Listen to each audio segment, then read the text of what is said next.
Hi friends, ഇന്ന് ഞാനിവിടെ ക്രിസ്മസിന് തയ്യാറാക്കാൻ പറ്റുന്ന ബീഫ് ഡ്രൈ ഫ്രൈ ആണ് തയ്യാറാക്കുന്നത്. ഇതിനു വേണ്ടി ഞാനിവിടെ 1 കിലോ ബീഫിലേക്ക് 1 ടീസ്പൂൺ മഞ്ഞൾപ്പൊടിയും 1 ടീസ്പൂൺ മുളക് പൊടിയും 1/2 ടീസ്പൂൺ ഗരം മസാല പൗഡറും 1 ടേബിൾ സ്പൂൺ ജിഞ്ചർ ഗാർലിക് പേസ്റ്റും ചേർത്ത് കൊടുക്കുന്നുണ്ട്. ഇതിലേക്ക് ഞാനിവിടെ 4-5 പച്ചമുളകും കൂടി ചേർത്ത് കൊടുക്കുന്നുണ്ട്. അതുപോലെ തന്നെ പാകത്തിന് ഉപ്പും കൂടി ചേർത്ത് കൊടുത്ത് നമുക്ക് നല്ല പോലെ ഒന്ന് യോജിപ്പിച്ചെടുക്കാം. ഇത് നമുക്കൊരു 10 മിനിറ്റ് മാറ്റി വയ്ക്കാം. അതിനുശേഷം നമുക്കൊരു പ്രഷർ കുക്കറിലേക്ക് മാറ്റി ഇതൊന്ന് കുക്ക് ചെയ്തെടുക്കാം. ഫസ്റ്റ് വിസിൽ വന്നതിന് ശേഷം നമുക്കൊരു 15 മിനിറ്റ് തീ ലോ ഫ്ലെയിമിൽ വെച്ച് കൊടുക്കണം. ഇതിന് ശേഷം നമുക്ക് ഗ്യാസ് ഓഫ് ചെയ്ത് മാറ്റി വയ്ക്കാം.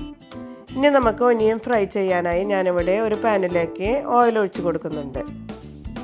ഓയിലൊന്ന് ചൂടാകുമ്പോൾ നമുക്ക് ഇതിലേക്ക് അരിഞ്ഞു വെച്ചിരിക്കുന്ന 4 സവാള ചേർത്ത് കൊടുക്കാം. ഇത് നമുക്ക് നല്ലപോലെ ഒരു ഗോൾഡൻ കളർ ആവുന്നത് വരെ ഒന്ന് വറുത്തെടുക്കാം.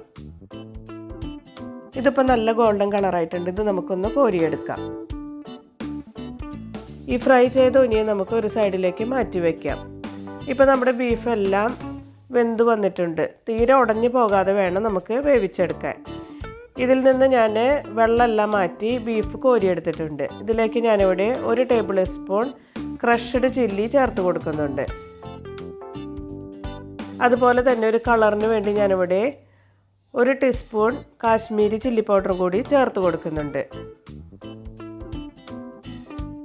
ഇനി ഇതിലേക്ക് 1 ടീസ്പൂൺ കുരുമുളക് പൊടിയും 1 ടേബിൾ സ്പൂൺ ജിഞ്ചർ ഗാർലിക് പേസ്റ്റും കൂടി ചേർത്ത് കൊടുക്കുന്നുണ്ട്. അതുപോലെ തന്നെ ഞാൻ ഇനി ഇതിലേക്ക് 1 ടീസ്പൂൺ പെരിഞ്ജീരകം മുഴുവനായിട്ട് തന്നെ ചേർത്ത് കൊടുക്കുന്നുണ്ട്. അതുപോലെ തന്നെ പാകത്തിന് ഉപ്പും 1/2 മുറി ലെമൺ ജ്യൂസും കൂടി നമുക്ക് ഇതിലേക്ക് ചേർത്ത് കൊടുക്കാം. ഇത് നല്ലപോലെ ഒന്ന് ഇളക്കി എല്ലാ ഭാഗത്തേക്കും ഒന്ന് ഇളക്കി യോജിപ്പിച്ച് കൊടുക്കാം.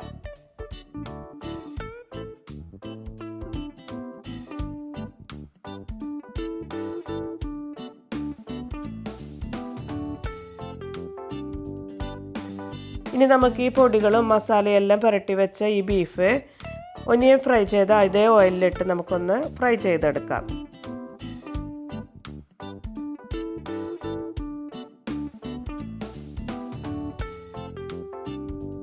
എല്ലാ ഭാഗവും ഒരേ കളർ ആവുന്നത് വരെ നമുക്ക് പതുക്കൊന്ന് അങ്ങോട്ടും ഇങ്ങോട്ടും ഒന്ന് ഇളക്കി കൊടുക്കാം. എല്ലാ ഭാഗവും ഒന്ന് ഫ്രൈ ചെയ്ത് കഴിഞ്ഞാൽ നമുക്ക് ഇതിലേക്ക് കുറച്ച് കറിവേപ്പിൻ്റെ ഇലയും കൂടി ചേർത്ത് കൊടുത്തൊന്ന് ഫ്രൈ ചെയ്തെടുക്കാം.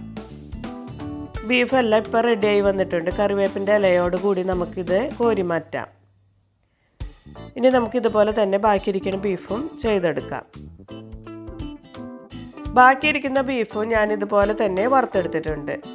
ഇനി നമുക്ക് ഇതേ പാനിൽ തന്നെ ആ ഓയിലെല്ലാം മാറ്റിയതിന് ശേഷം ഇതേ പാനിലേക്ക് ഞാൻ ഈ ബീഫെല്ലാം ചേർത്ത് കൊടുക്കുന്നുണ്ട്. ഇതിലേക്ക് നമുക്ക് ഫ്രൈ ചെയ്ത് വെച്ചിരിക്കുന്ന ഒനിയനെല്ലാം ചേർത്ത് കൊടുക്കാം. ഇത് നല്ല പോലെ ഒന്ന് മിക്സ് ചെയ്തതിന് ശേഷം നമുക്ക് ഇതിലേക്ക് പൊടിച്ച് ചേർത്ത് കൊടുക്കാം. കൈകൊണ്ട് തന്നെ നമുക്കിത് നല്ല പോലെ ഒന്ന് പൊടിച്ച് ചേർക്കാം. ഇനി നമുക്കിതിലേക്ക് ബീഫ് വേവിച്ചെടുത്ത ബീഫിൻ്റെ സ്റ്റോക്കും കൂടി ചേർത്ത് കൊടുക്കണം. എന്നാലേ നമുക്ക് ബീഫിൻ്റെ കറക്റ്റ് രുചി കിട്ടുകയുള്ളൂ. ഞാനിവിടെ 1 കപ്പ് ബീഫിൻ്റെ സ്റ്റോക്കും കൂടി ഇതിലേക്ക് ചേർത്ത് കൊടുക്കുന്നുണ്ട്. അതുകൂടെ തന്നെ നമുക്ക് 1/2 മുറി ലെമൺ ജ്യൂസും കൂടി നമുക്ക് ചേർത്ത് കൊടുക്കാം. പാകത്തിന് ഉപ്പും കൂടി ചേർത്ത് കൊടുത്ത് നല്ല പോലെ ഇത് വഴറ്റി നമുക്ക് എടുക്കണം. ഇതിലെ വെള്ളമെല്ലാം വലിച്ചെടുക്കുന്നത് വരെ നമുക്ക് ഒന്ന് ഫ്രൈ ചെയ്തെടുക്കാം. ഈ ഫ്രൈ ആയ ഒനിയൻ നമുക്ക് ഈ ബീഫിൻ്റെ സ്റ്റോക്കിൽ കിടന്ന് നമുക്കൊന്ന് യോജിച്ച് കിട്ടണം. നമുക്ക് നല്ല ഹൈ ഫ്ലെയിമിൽ തന്നെ നമുക്കൊരു 3 മിനിറ്റ് കുക്ക് ചെയ്തെടുക്കാം.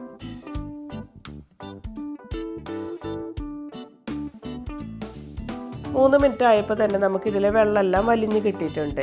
ഇനി നമുക്കിതിലേക്ക് കുറച്ച് കറിവേപ്പിൻ്റെ ഇലയും കൂടി ഗാർണിഷിന് വേണ്ടി ചേർത്ത് കൊടുക്കാം. അതുപോലെ തന്നെ കുറച്ച് ഒനിയനും കൂടി ഞാനിവിടെ മാറ്റി വെച്ചിരുന്നു. അതും കൂടി നമുക്ക് ഗാർണിഷിന് വേണ്ടി ചേർത്ത് കൊടുക്കാം. അങ്ങനെ നമുക്ക് എളുപ്പം തയ്യാറാക്കാൻ പറ്റിയ ബീഫ് ഡ്രൈ ഫ്രൈ ഇവിടെ തയ്യാറായിട്ടുണ്ട്. ഇതിൽ ഒനിയൻ ഫ്രൈ ചെയ്ത് ചേർക്കുന്നത് കൊണ്ട് തന്നെ ഇതൊരു സ്പെഷ്യൽ ടേസ്റ്റാണ് ഇതിനുള്ളത്. ഇതെല്ലാവരും ട്രൈ ചെയ്ത് നോക്കണം. Thank you.